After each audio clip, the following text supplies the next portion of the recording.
MIC over here. So today we're going to be making these gorgeous homemade cupcake liners or muffin liners. So over here I have a parchment that's 6 by 6 inch square. I just cut regular parchment paper into these square pieces. And I also have a tumbler that I found at home where the circumference actually fits my muffin tin. So any cup will do, just make sure that it's a cup that's actually tapered on both sides. Well, obviously it's going to be tapered on both sides, but yes, if it's not tapered, you're not going to have that actual cupcake shape. So as long as it fits in the muffin tin, you're good to go. So without further ado, let's get started. So I'm going to take my little parchment square over here, and I'm going to make sure to do all my folds mountain folds. So I'm just going to fold it in halfway once, and like I mentioned, it has to be a mountain fold. So right now, a mountain fold is when it's kind of like pointy upwards. And I want to make another fold so we have 4 folds in total. This way we can actually know where the center of the sheet exactly is to have that perfect tulip-shaped cupcake liner. I prefer to make them all mountain folds because I find that it's so much easier to get that professional clean cut crease. If you have both a mountain and a valley fold, it's just going to make it super hard for you to get those clean cut creases. And what will happen is that because of the struggle, there's going to be a lot of kinks in your sheet. And right now, I'm actually going to center this parchment on the perimeter of the tumbler. And once I do that, this is actually going to help me pinch the edges. So as you can see over here, I'm going clockwise. I'm actually pinching the edge. And as I'm pinching it, I'm also creasing it by pressing it down. Now, I'm going to do this for every edge that we have. So we have 4 edges. So I've got 3 more to do. And I'm just rotating it. It's just so much easier that way. If it's your first time doing this and you're just getting a lot of kinks in your sheet, please don't be discouraged. It's just parchment paper, and you know, it always feels a little kinky the first time you do anything. So it's okay. It is a learning curve, and just try to have fun with the process. It's all about the journey.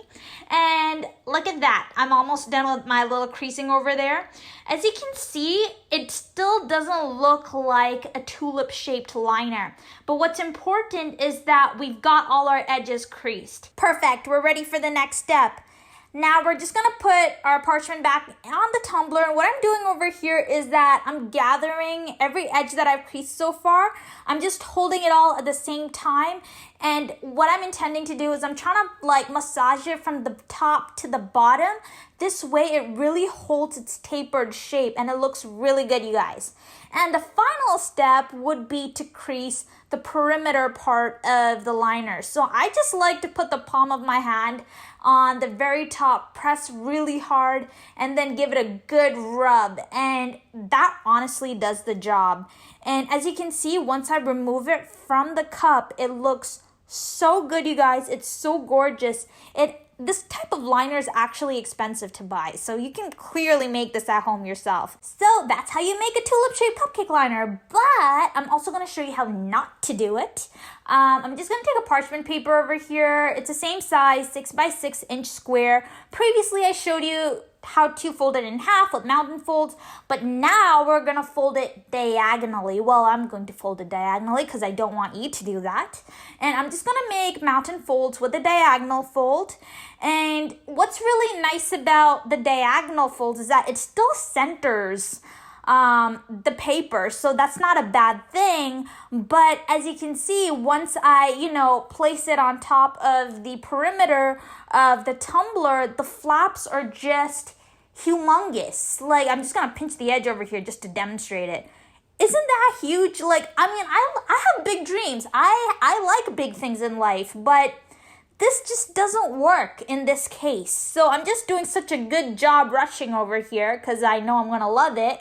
But yes, as you can see, the flaps are huge. So imagine when this bakes a cake or a muffin, those flaps will actually end up sticking outwards. And then you're going to be like, wow, this looks really awkward. So yeah, here's my butt ugly cupcake liner that I made just now compared to the previous beauty that I worked really hard on.